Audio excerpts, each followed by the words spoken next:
Closing the gap, breast feeding support for all. കുഞ്ഞുങ്ങൾക്ക് മുലയൂട്ടുന്നതിൻ്റെ പ്രാധാന്യത്തെപ്പറ്റി ജനങ്ങളെ ബോധവൽക്കരിക്കുന്നതിൻ്റെ ഭാഗമായി ലോകമെമ്പാടും ഓഗസ്റ്റ് 1 മുതൽ 7 വരെ മുലയൂട്ടൽ വാരം ആഘോഷിക്കുന്നു. ലോകാരോഗ്യ സംഘടന, ഐക്യരാഷ്ട്ര ശിശുക്ഷേമ സമിതി എന്നിവയുടെ സഹകരണത്തോടെ മുലയൂട്ടൽ പ്രവർത്തനങ്ങൾക്കുള്ള ലോക സഖ്യം ഈ പ്രവർത്തനങ്ങളെ ഇന്ത്യ ഉൾപ്പെടെ 170 രാജ്യങ്ങളിൽ ഏകോപിക്കുന്നു. ശിശുക്കൾക്ക് പ്രകൃതി നൽകുന്ന ഒരു സമ്പൂർണ്ണ ആഹാരമാണ് അമ്മയുടെ മുലപ്പാൽ. പ്രകൃതിയുടെ ഒരു നൈസർഗിക പ്രക്രിയയാണ് മുലയൂട്ടൽ.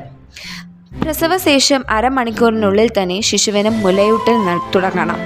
കൊളസ്ട്രോൾ, ഇളം മഞ്ഞ നിറത്തിലുള്ള പ്രഥമ മുലപ്പാൽ രോഗപ്രതിരോധ ശേഷിയുള്ളതാണ്. കുഞ്ഞിന് ആവശ്യമുള്ള വൈറ്റമിൻ എ, മാംസ്യം എന്നിവയും മുലപ്പാലിൽ അടങ്ങിയിട്ടുണ്ട്.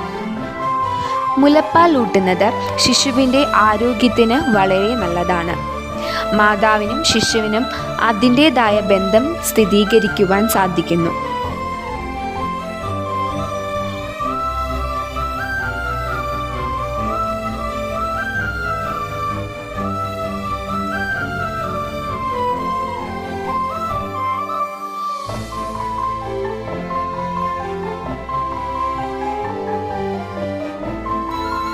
മുലയൂട്ടൽ എന്നത് കുഞ്ഞിനുള്ള ഭക്ഷണവും ആയുസ്സുമാകുമ്പോൾ അമ്മയ്ക്കിത് നൽകുന്ന ആരോഗ്യപരമായ ഗുണങ്ങൾ പലതാണ്. ഇന്നത്തെ കാലത്ത് പല സ്ത്രീകളെയും ബാധിക്കുന്ന ഒന്നാണ് ക്യാൻസറുകൾ. കൂട്ടത്തിൽ തന്നെയുള്ള സ്ഥാനാർബുദം അഥവാ ബ്രസ്റ്റ് ക്യാൻസർ.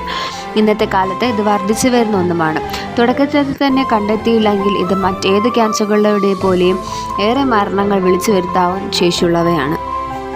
കുഞ്ഞുങ്ങളുടെ ആരോഗ്യം ഉറപ്പുവരുത്തുന്നതിൻ്റെ പ്രധാന മാർഗങ്ങളിലൊന്നാണ് മുലപ്പാൽ. നവജാത ശിശുക്കളുടെ ഏറ്റവും മികച്ച ഭക്ഷണമാണ് മുലപ്പാൽ എന്ന് ലോകാരോഗ്യ സംഘടന പറയുന്നു. ഇത് സുരക്ഷിതവും വൃത്തിയുള്ളതും ആൻറ്റിബോഡികളാൽ സമൃദ്ധവുമാണ്. കൂടാതെ കുഞ്ഞിനെ പലവിധ രോഗങ്ങളിൽ നിന്നും സംരക്ഷിക്കുകയും ചെയ്യുന്നു.